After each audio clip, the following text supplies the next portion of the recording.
This is a very special place and has a very special origin story. I was very fortunate one day, we were up in the attic and I came across this scrapbook.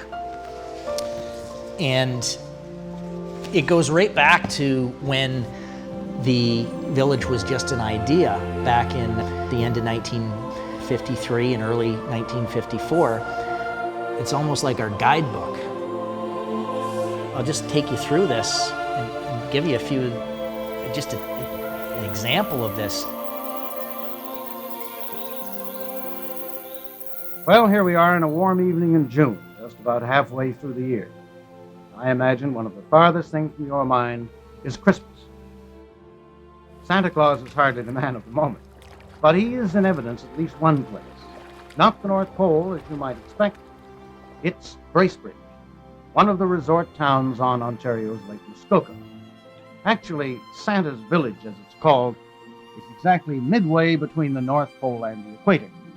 The village is a sort of summer headquarters for our old friend. And for youngsters on holiday in that part of the world, it's a golden chance to meet all Santa's helpers and, of course, to meet Santa himself. I'd like to welcome you to my summer home here in Bracebridge in Muskoka.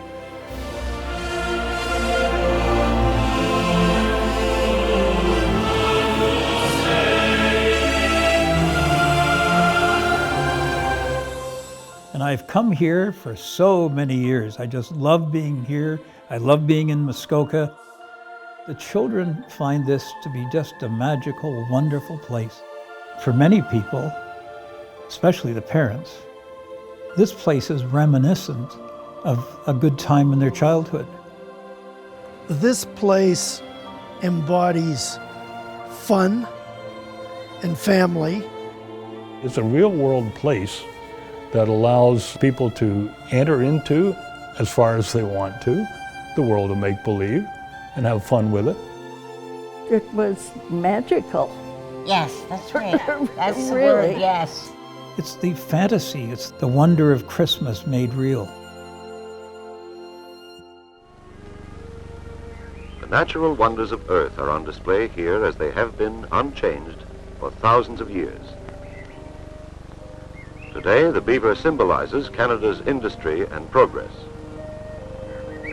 Bracebridge, from the beginning, seemed to be blessed with citizens of a great entrepreneurial system. And they built companies here and they built industries here. And that has kind of flowed throughout the history of Bracebridge. There are hundreds of people involved in volunteer work in Bracebridge, and they get a lot of work done. Yeah, I'm Dave Murphy. I'm the grandson of York Murphy, who's one of the original founders of the village. Bracebridge at that time was very much a tourist town even then. Muskoka is one of Canada's most beautiful places. There's 22 different waterfalls in all of Bracebridge. There were sawmills everywhere because they had the hydraulic power to run them, and that was really important. Without the waterfalls, Bracebridge would have had a hard time getting started. There'd been the dirty 30s, the Depression, and people did without. There came the Second World War, and people were on rations and focused on bigger issues. I was so happy when the World War II ended. There was euphoria that was really spectacular, and there were celebrations. And then the young men that survived it, and women, started coming back from service. And those young fellows that came back, they were so eager to get themselves back into normal life. They went to work, and they went to work hard. Then came the economic boom. The baby boom and the prosperity and more cars. Every family had their automobile.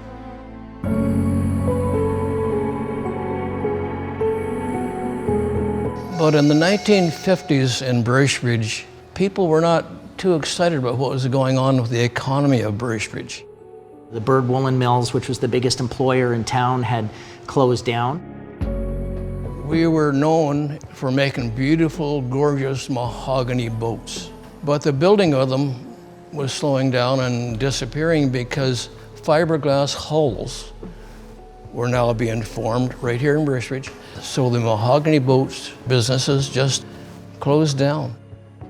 And the main street of Bracebridge, just like every other town up from Orillia through Washego, Gravenhurst, Bracebridge, Huntsville, Berks Falls, was like a parking lot. So the Department of Highways of Ontario decided to build bypasses. When it was announced that the highway was going to move off the main street, there was real concern. My grandfather, my father, and I was a boy of about 10, walked from the center of town out to where this bypass was and looked at it. That was where I first remember hearing, we need to have an attraction on the west side of the town to keep people coming through Bracebridge, or else we are going to become trapped.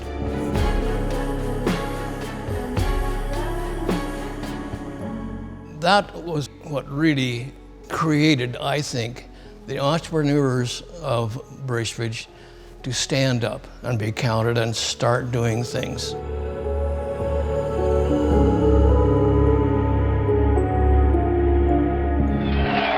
And it's just about 11:30. It was at a New Year's Eve party in, I think, 1953. As I understand, the party was at Philip Murphy's parents, York and Daisy Murphy. The discussion got around to what they might do to maintain interest in the town. You have to remember that in the 1950s, theme parks were not common. Santa's Village at Bracebridge in Muskoka opened just at the same time as Walt Disney opened Disneyland. At that time, theme parks were getting a little bit of publicity across North America. One of the people that my father knew had heard about Santa's Village at Lake Placid. The quest was to find something that could be attracting tourists. Well, my father, Robert Boyer, and York Murphy, the bank manager, and Roy Garwood, who had a clothing store on the main street, and two or three others, went out of curiosity. What could a place like this be? And you got to imagine it. This is a small theme park for Santa's Village, and they're showing up. There are no kids around. They're all in their business suits, and they're going through and they're checking it out. Well, my grandfather had been looking for property for himself. He worked for the Bank of Nova Scotia. So being familiar with this property, when this notion of Santa's Village came up, he said, I know of a perfect location for it. I believe they went the following morning on New Year's Day to have a look. And they walked through the property and all agreed that it would be a good location, and it just sort of took flight from there. In that era, as at other times, the Bracebridge Town Council, if you weren't talking about culverts and bridges and asphalt, they didn't get the point. Santa's Village, man, what did they put in your cookies when you were down there? A lot of people kind of thought it was a pipe dream. They said, okay, fine. They came to the Township Council, Monk Township down there. They were ecstatic. I remember the Murphys were very instrumental. York Murphy, who was a banker. Back then it was very important for bankers and their customers to have a good working relationship because the bank manager could make decisions. Today it doesn't matter so much because all the decisions are made elsewhere. York Murphy was actually somebody who could stretch a dollar down the street and around the block and still have change left over. So he sort of took the bull by the horns for arranging the financing and coming up with the idea of offering shares. That is what provided the capital to get everything going. Mrs. Daisy Murphy, July 26, 1954, subscribing for one share for $50. My dad was editor of the newspaper. They had plenty of opportunity every week to explain all of this, and people bought in. And the shares were very widely held. Virtually, I think, pretty well everybody in town, every family in town had a share or two. My own business held quite a few shares of Santa's Village. All of these buildings around here in the 1950s that were built for Santa's Village were log cabins. built by pine trees that were cut down on site. And they went up fast, well constructed, but simple. Everybody worked so hard on it, and everybody was so proud to be part of it. The 50s was when small business reigned supreme. And this park was built by men and women. A lot of them were business people and civic leaders. Pretty sure the Rotary Club for sure, but I'm not sure about the Lions Club too. Local tradespeople picked up on it very quickly. Many businesses ended up taking shares in Santa's Village in lieu of payment for their services. Here's a picture of the gift shop. And what I really like about this picture is this big tall tree you can see on the right-hand side of the picture. That tree is still here. And we built the deck around it. We cut it out so the tree could stay and keep growing. I'm reporting from Bracebridge, Ontario. This is where Santa has his village for the summer, and I'm going to ask him a few questions. I thought you lived at the North Pole, Santa. I did, but I had to come south where it's more central and much warmer. How do your reindeer like it down here? They like it fine down here. There's no snow here, and they don't have to pull the sleigh. Well, thank you, Santa. This village was started as an attraction in 1955. Nobody envisaged the extent to which the Santa culture would burgeon commercially. I am Sonia Smith now, but I was Sonia White back in 1954 when I was asked to help with some promotional things for Santa's Village. It was prior to Santa's Village being built. So we were quite lucky because this meant that we were able to go on a trip by plane to Toronto and hand out little gifts to children down there. We had Santa with us, of course, and I think the children that we gave the little gifts to were people from that didn't get a lot of things. I'm not sure their situation exactly. There were 3 other elves besides myself, and then we had the little elf outfits to wear. We had a cute little pixie hat, I guess. It suited me. I liked that hat, the hat we had. Before the village opened and as it was being built, journalists were invited up to Santa's Village, and apparently the plane almost crashed.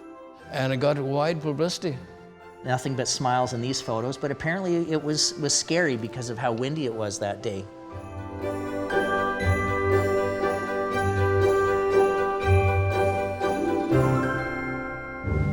Several new frame buildings nestle in a picturesque neck of the Muskoka Woods. And there to declare the village open is Ontario Premier Leslie Frost in an expansive and strictly non-political mood. Santa and the Premier get along with mutual understanding. Seeing the amount of people that showed up, the opening of Santa's Village was really created some more enthusiasm. I think it was exciting just going around and seeing everything and everything open and that at that time, and all the people. Yeah, and it was a huge children thing and for Bracebridge. This wasn't just a little modest ribbon cutting event. There were about 10,000 people attended. Is it 65 years, Jane? 65 years later, yeah. I'm still saying to people, I was one of Santa's first elves. Exactly. Do you remember how we were hired? We were standing at the corner in Bracebridge down by the falls, and we had to go in for the job. Like the whole high school had been told, you want a job, go down and talk to Timmy. Yes. And we were on the corner. And we went in one by one. Carolyn went in, got a job, I'm an elf. I went in, I got a job, I'm an elf. Then Jane, and dinner, and then Jane, and then you went in. And you came out and you said, I got a job, I'm an elephant, an elephant, an elephant. And we just all burst out in laughter. It's the first day of summer along the Muskoka River out of Bracebridge, Ontario. And the Lakeshore Swimming Club of Toronto goes along with its star, Marilyn Bell, to help inaugurate Santa's Village, 5 miles out of Bracebridge. Marilyn came and dove in below the falls at Bracebridge Bay and swam down river. Well, all the way on both sides of the river, downstream from Bracebridge, people were along the route cheering her.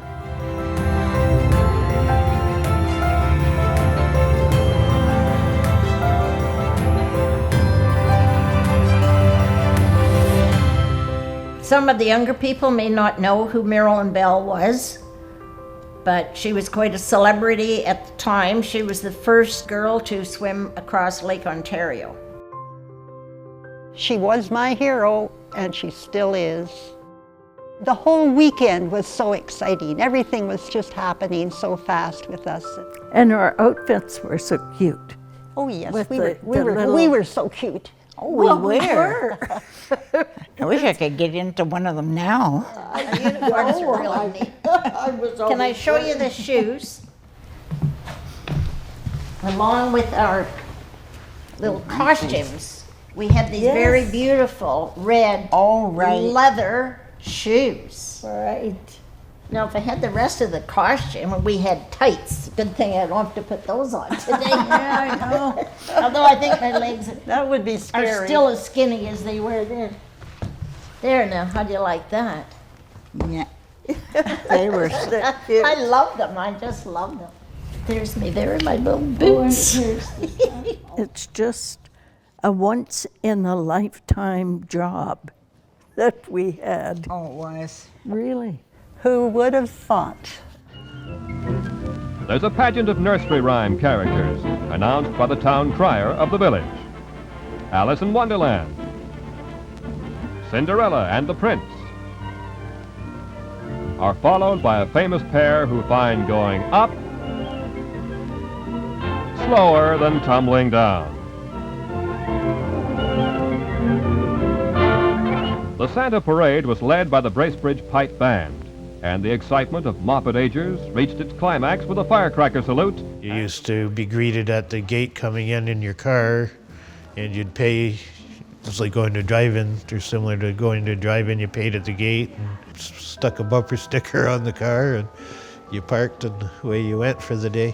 The rides were very simple, if I recall. There were swings and the round, what do you call them? Merry-go-round. Where they had this tunnel slide just as you came through the gate, so that was the first thing you hit on your way in was that. You'd be up and down that thing 20 times. The wonderful chute came from the hospital that we all, everybody loved. The chapel was an attraction. Santa's house was an attraction.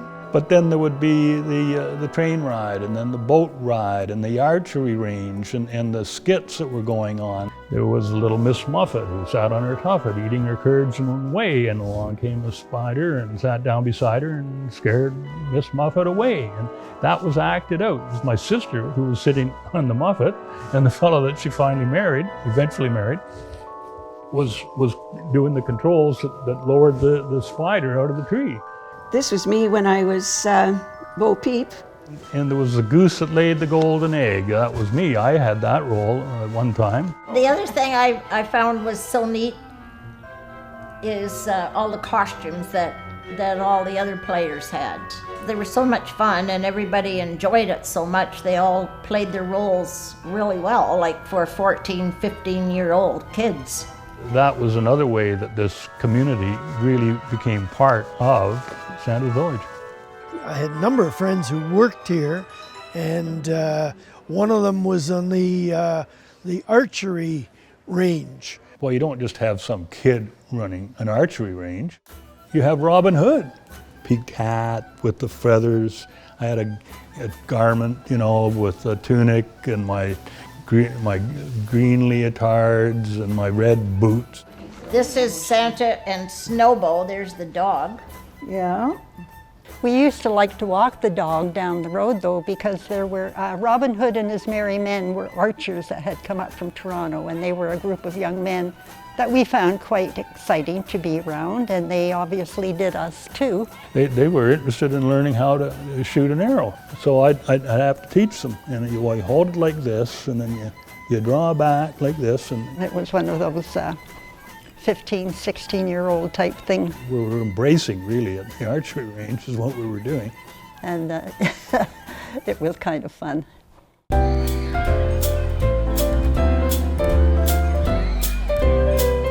sure everyone's familiar with Elves Island. It actually opened in 1977, and it was designed by a very famous playground architect named Eric McMillan. He also had designed Ontario Place. He basically revolutionized the way that playgrounds are made, and Santa's Village, Elves Island, was one of his early projects. When Santa's Village opened some 37 years ago, the theme park soon became a priority for visitors to the Muskoka area. But as young families grew older, only the little ones were interested in making more visits. But things have changed with the opening of Mr. Rudolph's Funland. Older children, teenagers, and young adults now have a place to have some fun, while the rest of the family visit the main village. Previously, our attendance at the village were for children 3 to 8, but with this new Rudy's Funland, this is to entertain children from 12 to 25 and young adults. How's that, Santa? Very good. Enjoy that? Yeah, but it's not as good as Rudolph. He tried better than I do. All the children love Santa's Village. All the children love to meet him there. And they love his wonderful whirly rides and places to wait and tumble and slide. And his train, his deer, and his oaks. Elves Island! Murphy gets to go! Santa's all-new Rudolph's sleigh ride is a hit with the youngsters and Mom and Dad too at Santa's Village near Bracebridge for all family fun all day.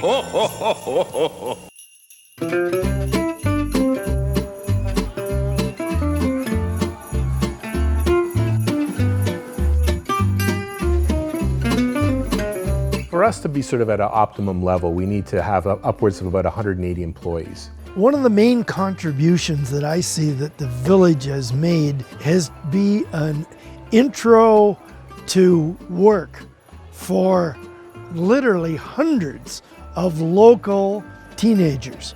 I've been working here for about 3 weeks. It's so nice to work here, probably because the community and all the employees are really nice. We do different rides every day. Today I'm on bumper boats, which is one of my favorite rides. You know, I get to be in the sun and I get to see smiling kids every day. This is my second year. It's a very fun place to work at. Roger Crozier, one of the famous goalies in the NHL, he actually worked at Santa's Village for many years. They're going to be the operators. They're going to be cleaning up the park. They're going to be operating the rides. You know, they might be frontline in food service. They might be working a cash register or something, which is all within their range, certainly. All 3 of my children, they started their work employment right here. And many, many others did too. My son actually worked here when he was going through school. My daughter worked here, my next door neighbor worked here, and often when they get together, you know, haven't seen each other for a long time, it's always, did you ever work at the village? Yeah, everybody worked at the village. Captain Ricky was the image of Santa's Village almost as much as Santa Claus was. Just a huge man and very strong, very jovial, bigger-than-life personality. One big elf. That's what was on his license plate. And he was a big elf. I started in 1980. There was a job opening at Santa's Village. The park manager, Bill Whalen, asked me if I'd like to drive the riverboat. He just loved that boat, and he had a little red Jeep he drove around town, and he took the spare tire off and put the boat safety buoy on the back. And then his license plate, he had Big Elf. When I got on the Kris Kringle, it didn't have any music or anything. I stole parts from off the trees at Santa's Village to get a PA system on that boat to play some music. It was a 15-minute ride, either up or down the river. Beautiful part of the river. The first day I was on that riverboat, the Kris Kringle. What a stupid looking boat. Big swan in front. But it had character. That was the thing. It had character. And to see this thing coming down the river, the great big swan in the front of it, turned a lot of heads. You know, you used to let the kids come up on the Kris Kringle, hang on to the big ship's wheel. I mean, yeah, I was driving the boat, but they had their hand on the wheel. They thought they were driving the boat. We were here visiting And we're on Ellis Island and looked over, and here's Captain Ricky jumping in the water. The boat's half sunk. I noticed that my one side of the boat, because it's the Kris Kringle, was starting to take on a bit of water. And we get around by Ellis Island. So he had to pull it ahead again and kind of beach the thing, and he jumped in the water to help people off. They weren't quite close enough to the dock, so he was in the water. Santa Claus heard that we beached it, and he called it Captain Ricky's Reef. There she is. I salvaged that off the old Kris Kringle riverboat. Many a year I spent behind that wheel. The jet boat was a replacement of the Kris Kringle. The Kris Kringle was getting old, and then once I found out things you can do with a jet boat, oh boy, I'm right in my glory now. I'm having fun. I remember him with the Santa's Village boat doing donuts in the middle of the river. Like a 50-foot sea-doo. I had way too much fun. Kyle is my #1 fan. Kyle is very artistic. Captain Ricky's fan club, he started that. And he's been a dear friend of mine ever since. People come back and talk about, they remember the boat ride. They remember the experience, remember the time I spent with them. And there's been some really, really special moments out in that boat.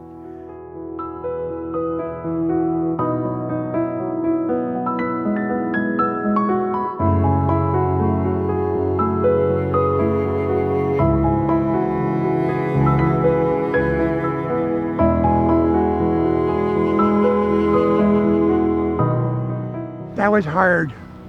That was very hard. The biggest thing I miss the water. I miss the water terribly. I've always lived on the water. I've always had a boat. On the weekends, I take the mobility bus and go down to Santa's Village. That's my happy place. So I take the bus down and spend a couple hours down here. So many memories here. I have a hard time going out in the boat now.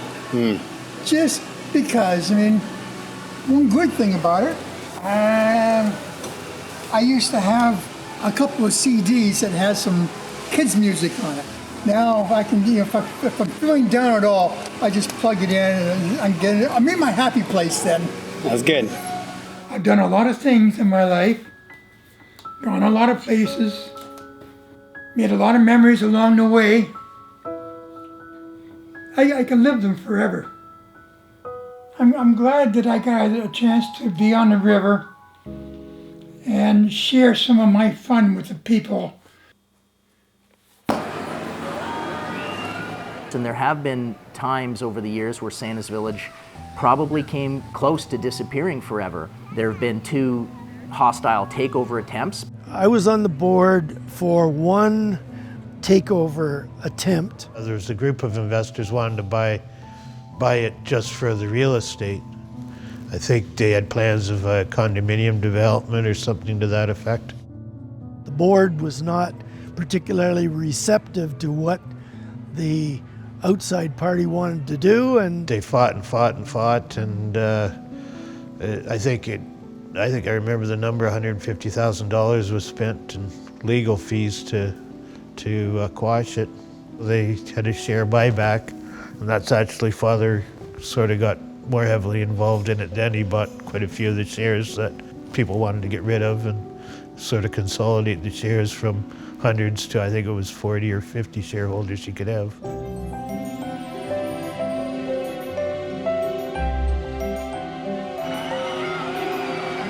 I first got involved with this place when I was probably 2 years, actually when I was a baby. I have one photo of my mother holding me beside the rock out front.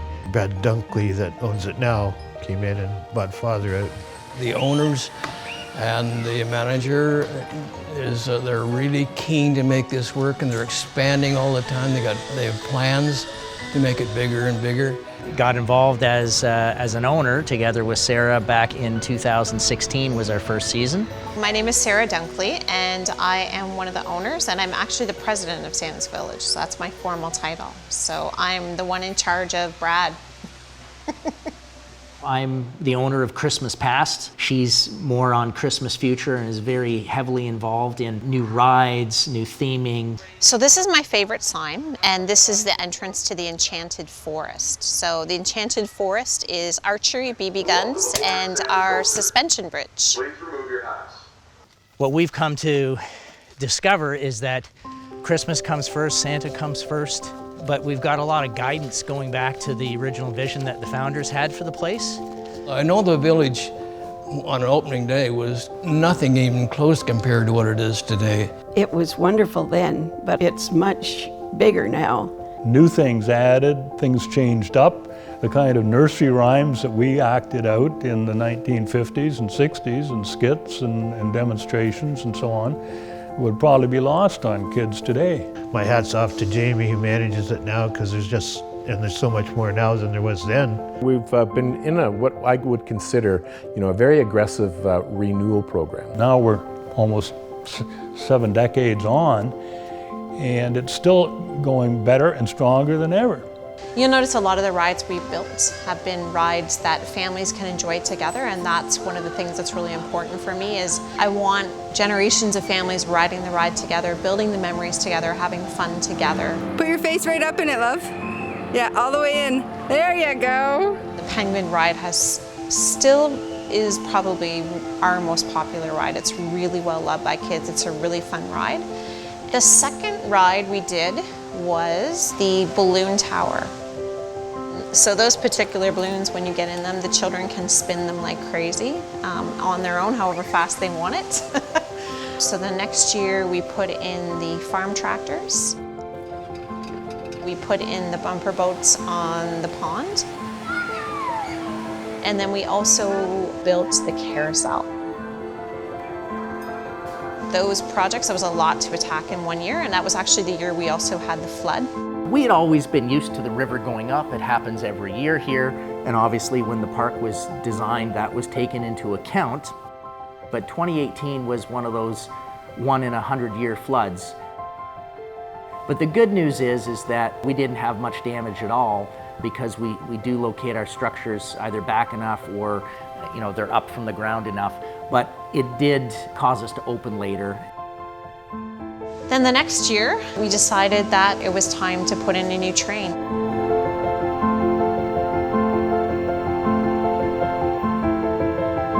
The train is a beautiful replica of a CP Huntington train, combination of brass and red and green, so it is an absolutely Christmas train.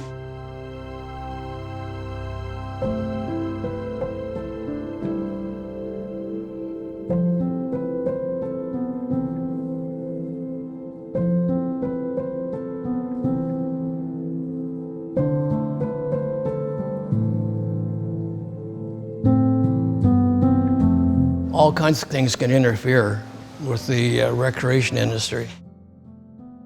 I think we've gone through one of the toughest times I could ever imagine in the last year and a half with the pandemic. COVID was really, really tough on our business. When COVID hit, actually, like anybody that was in business, we're trying to pivot and understanding what the consequences were going to be. And it was a moving target. So we had a big financial loss that year, but we kept all of our full-time employees. We had hope and faith that we would get through it. It was scary, as I'm sure everybody recalls. We didn't know if we would ever get open again. Our train was fully operational, ready to be opened in the 2020 season, and that was a huge project, and we weren't even able to operate it in the 2020 season. So it was a little heartbreaking. That first year, we weren't able to get much of our park open.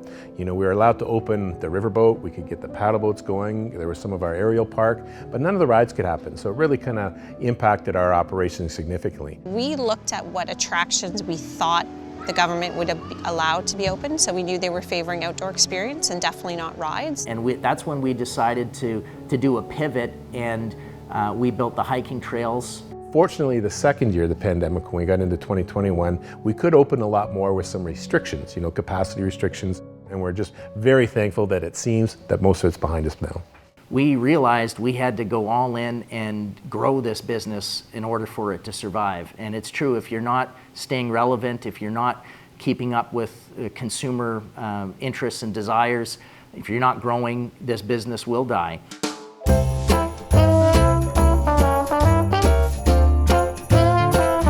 Hello everyone, my name is Miss Candace Kane and welcome to Santa's Village.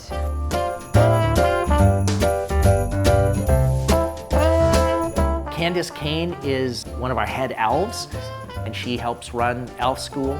I love to work at my elf school where we teach all the kids how to become Christmas elves. How is everyone doing today?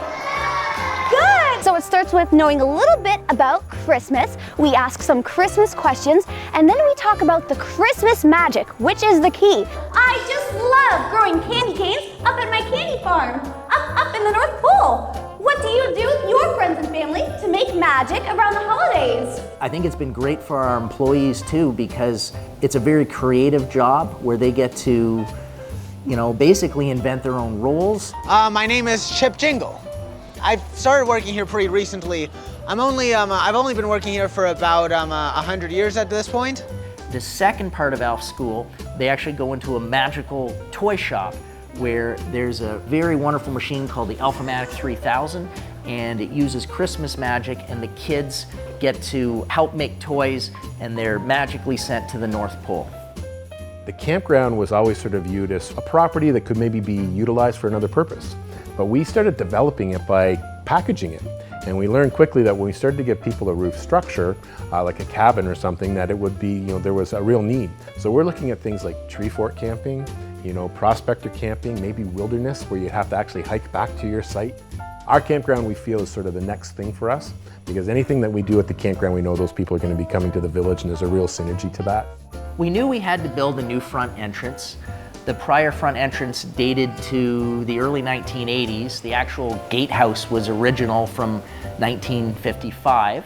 And so we wanted to put our best foot forward, and we designed something really whimsical that the children love. It's really become a photo opportunity, actually. It's kind of like what Walt Disney said, one of his premises was, someone asked him, when he opened Walt Disney World, are you finished? Is it finished? And he said it will never be finished. And I really believe the same philosophy is here. And our mission is to be the best small theme park in the world. And it's a lofty goal, but it's one that I know we can achieve. Since it began, Santa's Village at Bracebridge, Muskoka has created thousands of jobs, brought millions of dollars into this community, and created 1 billion different memories and experiences. I've been playing it for all it's worth for 65 years, and I'll continue. I think when I die, I'll put on my tombstone, I was Santa's elf. That's right. The people that came up with this idea and made this place a reality, they were members of the greatest generation, my grandparents' generation. They didn't just build Santa's Village, they built a lot of this country that we are so privileged to live in today. And I think it's our job to build on what they accomplished. I've been here a long, long time, and I'm just can hardly wait for the next generations of families with their children to come here to Santa's Village in Muskoka to see me here and enjoy this village like so many generations before have done. Ho, ho, ho, ho, ho! Merry Christmas! Ho, ho, ho!